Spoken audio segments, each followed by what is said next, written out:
প্রথমত এতক্ষণ যে আলোচনা হলো তার সাপেক্ষে তিনটা বিষয় বলি। এক হচ্ছে পরিকল্পনার অভাব, দুই হচ্ছে অবশ্যই জনসংযুক্ততায় বাস্তবায়নমুখী একটা জবাবদিহিতামূলক কার্যক্রমের অভাব, আর তৃতীয়ত হচ্ছে এই পুরো বিষয়টাকে ওই কেষ্টপেটায় চোর বলে জনগণের ঘাড়ে চাপিয়ে দেওয়ার একটা প্রবণতা। এই পুরো বিষয়টাকে রাজনৈতিক দৃঢ়তায় একটা কর্মসূচি ভিত্তিক কার্যক্রমে আনতে হবে। প্রথমে বর্জ্য ব্যবস্থাপনার জায়গাটুকু বলি। এই যে উৎস থেকে পৃথকীকরণের মাধ্যমে বর্জ্যকে একটা ওয়েস্টকে ওয়েলথ বানানো যায়, এটা অনেক বেশি আলোচিত। আদ্যবধি কি আমরা একটা বিদ্যুৎ তৈরি করা বা বর্জ্য থেকে সার উৎপাদনের একটা সরকারি বন্দোবস্ত করার কোনো প্রকল্প সাকসেসফুল হতে দেখি নাই। কারণ ওর মধ্যেই লোভ বাণিজ্য ঢুকে এই পুরো বিষয়টাকে লেজগোবরে করার প্রত্যেকটা উদাহরণ আমাদের সামনে জজ্জলমান।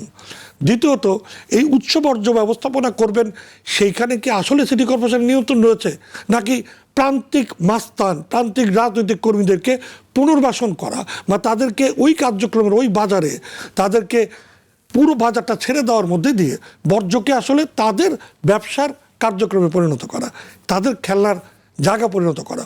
তৃতীয়ত হলো এই যে একটা ৫-৫০% বর্জ্য আমাদের খালগুলো, আমাদের নদীগুলো, জলাধারগুলো ভরাট করছে, সেই বিষয়ে ১০০% বর্জ্য কীভাবে ব্যবস্থাপনায় নিব তার জন্যই বা কই পরিকল্পনা রইল। তো এখন পরিকল্পনা যদি না থাকে, আর এসটিএসগুলো যদি তাকিয়ে দেখেন, সবচেয়ে নোংরা যদি কোনো জায়গা থেকে থাকে সেটা হলো এসটিএসগুলো। আপনি আচরি ধর্ম পরকে শিখায়ও। সিটি কর্পোরেশনের এসটিএসকে তাকালে কি মনে হয় এই শহরের এই কর্তৃপক্ষ পক্ষে আদৌ জনগণের কোনো রকম সম্পৃক্ততার আগ্রহ করার সুযোগ রয়েছে? আমি একটা ছোট উদাহরণ এখনই দেই, তাহলে বুঝবেন। নিউ ইয়র্ক শহরে খুব খারাপ অবস্থায় রুডিয়ানি যখন প্রথম এই দায়িত্ব নেয়, তখন ব্রোকেন উইন্ডো বলে একটা কনসেপ্ট দাঁড় করালো। উনি বলেন আমি সব কিছু একসাথে করতে পারবো না, কারণ উনি অনেক কমিটমেন্ট করে দায়িত্ব নিয়েছিলেন। তো উনি কী করলেন, প্রথমে উনি গিয়ে করলেন গ্রাফিতি এবং বিভিন্ন জায়গায় যে জানলাগুলি ভাঙা, অর্থাৎ এমআরটির অথবা কমিউটার রেলের, বলেন এটা আমরা আগে সারাবো, স্টেশনগুলো একদম ঝকঝক করে ফেলবো। সবাই খুব লেখালেখি করলেন, পাগল নাকি লোকটা, এত ক্রাইম, এত এইটা সেটা, সব কিছু বাদ দিয়ে এটা কেন করছে? উনি হঠাৎ করে দেখালেন যে আসেন না আমরা এই জায়গাটা একদম ক্লিন করে ফেলি। যখনই ক্লিন করলেন, মানুষের চরিত্র বদলে গেল। মানুষ মনে করলো আরে আসলে তো সম্ভব, আসলে তো হয়। আসলে কোথাও না কোথাও শুরুটা করতে হবে। করলাম কি, কোন জায়গায় করলাম? আবার একইভাবে দেখেন, আমার এই খালগুলোকে আপনি যখন তরল বর্জ্য, পয় বর্জ্য এবং ভালো বর্জ্য ব্যবস্থাপনা, অর্থাৎ কোথাও মলটা ফেলবে সেটা না থাকার কারণে তাকে ডাম্পিং গ্রাউন্ড বানালেন।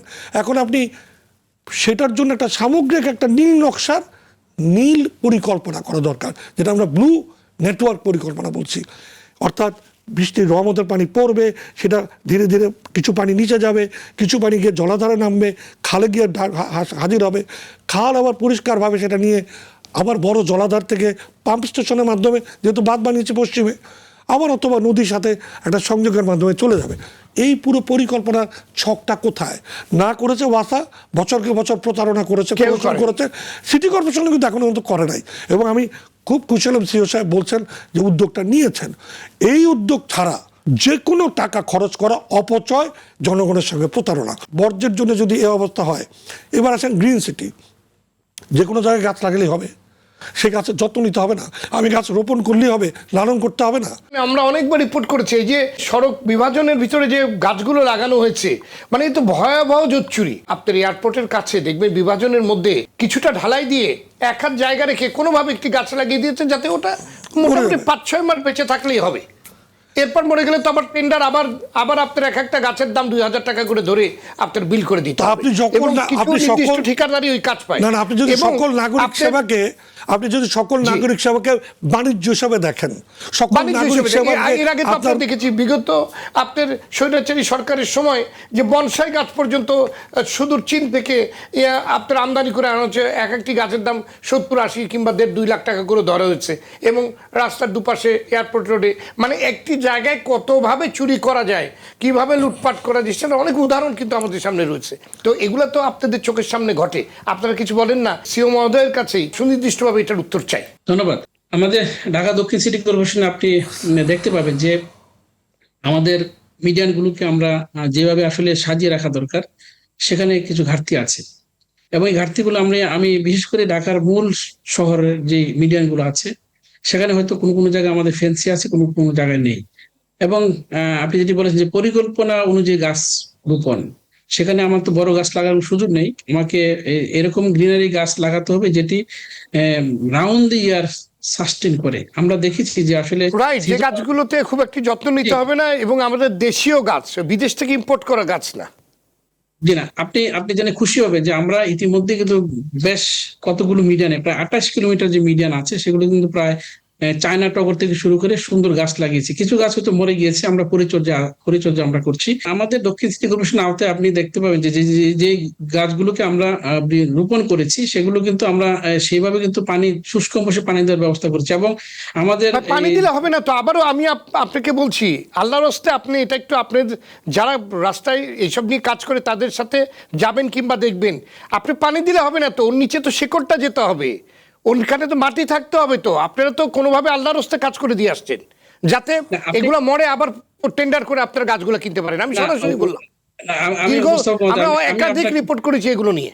আমি আপনাকে সম্প্রতির কথা বলছি, আমি আপনাকে যে বিষয়গুলো যেখানে আমরা কথাই বলছি, আপনি দরকার হলে আগামীকাল একটু নিজে বেরিয়ে দেখিয়েছেন যে গাছগুলো যেখানে লাগানো হয়েছে সে গাছগুলো কি পরিবেশে কি অবস্থায় লাগানো হয়েছে, কতটুকু মাটি আছে ওটার নিচে, আদৌ কি মাটি দেওয়া হয়েছে কিনা। শুধু পানি ঢাললে তো হবে না। আমি একটু শেয়ার করি আপনাকে। আমরা সম্প্রতি যে গাছগুলো আমরা রোপণ করছি এগুলো কিন্তু আসলে শিখরের কিন্তু আপনি যেটি বলেছেন যে আমাদের যে অবস্থা মিডিয়ান গুলো আছে, কিছু মিডিয়ান আছে আসলে একেবারে নেরু, সেখানে কিন্তু আমরা সেই গাছের চিন্তা করছি না। যেখানে আমাদের একটু ওয়াইডেন আছে সেই জায়গাগুলোতে কিন্তু আমরা সেই গাছগুলোকে যেমন গ্রিনারি করার জন্য আমরা রোপণ করেছি, এবং সেগুলো হয়তো কিছু মরেছে, আমরা নতুন হয়তো রোপণ করব।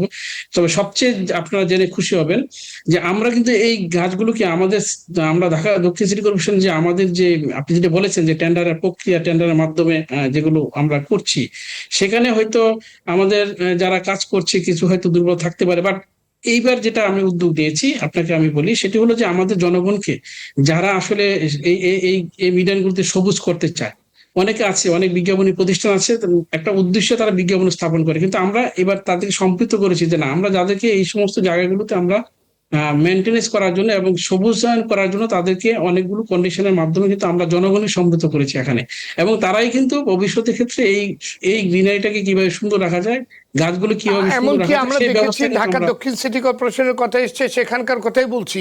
আপনারা ফুটপাতের কিংবা বিভাজনের ভিতরে যেখানে গাছ লাগানো ছিল সেই গাছকে উপেক্ষা করে সেখানে আপনারা ডিজিটাল বোর্ড লাগিয়েছেন। আপনি জানেন একটা ডিজিটাল বোর্ড আরও বেশি হিট জেনারেট করে, ইলেকট্রিসিটি লাগে। আমাদের ডিজিটাল বিজ্ঞাপনের দরকার নাই তো, আমাদের কি কারণে প্রয়োজন ডিজিটাল বিজ্ঞাপনের? এটার উপকারিতা এবং এটার ব্যয় এগুলো তো আমাদের হিসাব করে দেখতে হবে। কাউকে টাকা কিংবা কাজ পাইয়ে দেওয়ার জন্যে কয়েকশো কোটি টাকার ডিজিটাল বোর্ডের সেই টেন্ডার দেওয়ার তো প্রয়োজন নাই না। আমরা সেটা করছি না, আমরা কিন্তু সেখানে টেন্ডারের প্রশ্ন আসছে না। আমরা দেখেছি যে আমরা জনগণকে সম্পৃক্ত করতে, তার কিন্তু একটা উপায় আমাদেরকে সম্পৃক্ত করতে হবে, এবং সেটি নিয়ন্ত্রণের পর্যায়ে রেখে কিন্তু আমরা হাতে নিয়েছি। এটি হলো এই 10-12 দিনের মধ্যে আমরা এই কাজগুলো কিন্তু করেছি, এবং আপনি দেখতে পাবেন যে তাদেরকে আমরা যদি, কারণ আপনি যেটি বলেছেন যে গাছ লাগানোর পরে এটি রক্ষণাবেক্ষণ কিন্তু একটা বড় চ্যালেঞ্জ, এবং এই চ্যালেঞ্জ কিন্তু ঢাকা দক্ষিণ সিটি কর্পোরেশনের একাই যে চ্যালেঞ্জটি করবে এত বড় শহরকে, সেটিও কিন্তু আমাদের জন্য কিন্তু ভাবতে হবে। সেই বিদায় আমরা জনগণকে এখানে যারা বিভিন্ন পরিবেশ সংগঠন করছে, বিভিন্ন ব্যক্তি আছেন, অনেক সময় মানে বিভিন্ন সংগঠন আছেন, ব্যক্তি পর্যায়ে আছে, কিন্তু হ্যাঁ, বিজ্ঞাপনের কথা আপনি যেটা বলেছেন অবশ্যই এটা নিরুৎসাহিত, আমরা কোনো ক্ষেত্রে আমরা নিরুৎসাহিত করেছি। এখানে বিজ্ঞাপনের ব্যবসারও বিষয় না, বাট জনগণের সমৃদ্ধ করতে গেলে জনগণও চায় যে তার একটি চাহিদা, তার যে একটা রিকোয়ারমেন্ট, সেটুকুর জন্য আমরা সুযোগটা তৈরি করে দিই, কিন্তু এটা লিমিটেড পর্যায়ে। মাঝখানে একটু থামিয়ে বলি যে আশিক সাহেব জানেন আমরা অনেক বড় আন্দোলনও করা হয়েছে। এই যে 7 মসজিদ একটা উদাহরণ যদি বলি, যেটা আপনার অধীনে, সেই পুরো সড়ক জুড়ে মানুষ গাছকে শুধু মিডিয়ানে লাগাবে, গাছ লাগাবে ফুটপাতের পাশে যাতে ছায়া মানুষ হাঁটতে পারে। এই ফুটপাতের দুপাশের ছায়ার সমস্ত গাছ কেটে মিডিয়ানে গাছ লাগানোর নামে পুরো একটা তাণ্ডব কাণ্ডক্রম করা হলো। এটা মনে রাখা দরকার।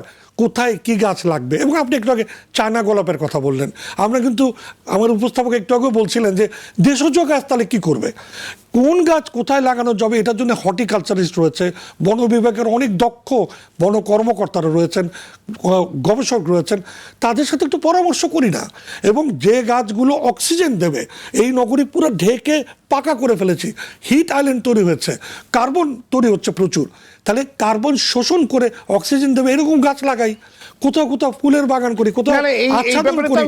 পরিকল্পনা নাই তো, এই ছোট ছোট জায়গায় মিয়াওয়াকি বাগান তৈরি করা যায়, পয়সা আসবে সে কাজ করছে। হ্যাঁ, জাপানি মিয়াওয়াকি পদ্ধতিতে বাগান করা যায়।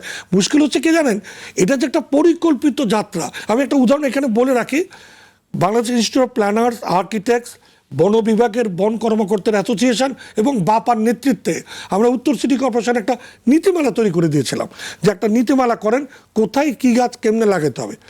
আপনি এইভাবে করে গাছ লাগানো কোথাও এত সহজ মনে করলে পৃথিবীর যে কোনো শহরে গিয়ে দেখেন কী পরিমাণ বিনিয়োগ, কী পরিমাণ গবেষণা এবং কী পরিমাণ লোক এই জায়গাটার পিছনে লেগে আছে, যার জন্য শহরটায় প্লেন থেকে নামলেই মনটা ভরে যায়, কি সুন্দর, কি সবুজ, কি বাগান। কিন্তু আমরা বীজ ফেললে গাছ হয়, বীজ ফেললে ইকবাল হাবিব ছোট্ট জিনিস দেখেন, যুগে যুগে কিন্তু আমরা কি দেখে এসেছি, আপনার বাজারটা কোথায় তৈরি হচ্ছে, ওই যে পাকুর গাছের তলে, মেলাটা কোথায় আপনার হচ্ছে, ওই যে বট গাছের তলে, তাই না? একদম, মানে এইটা তো আশ্রয়। এই গাছগুলো তো শুধুমাত্র আপনার যে অক্সিজেন দিচ্ছে তা না, মানুষকে আশ্রয় দিচ্ছে। বাড়ির কোণায় নিম গাছ থাকবে, আমার হাম হবে না, আমার হাম হবে না, নিম গাছ থাকবে। কোথায় সেগুলো? সেই এই জন্য বললাম যে আমার এখানে খনার বচন আছে, আমার গ্রামের মানুষ কি যেখানে সেখানে গাছ লাগায়, পরিকল্পনা করে গাছ লাগায়। সেই দেশের মানুষ আমরা, সেইখানে যদি এই অসহায়ত্ব প্রকাশ করতে হয় তাহলে তো ভয়ঙ্কর বিষয়। আসলে এই নগরীটাকে পরিকল্পিতভাবে ভালোবাসার মানুষটা, নেতৃত্বটা, রাজনৈতিক সজ্ঞান, দৃঢ়তা আমরা এখনো পাই নাই।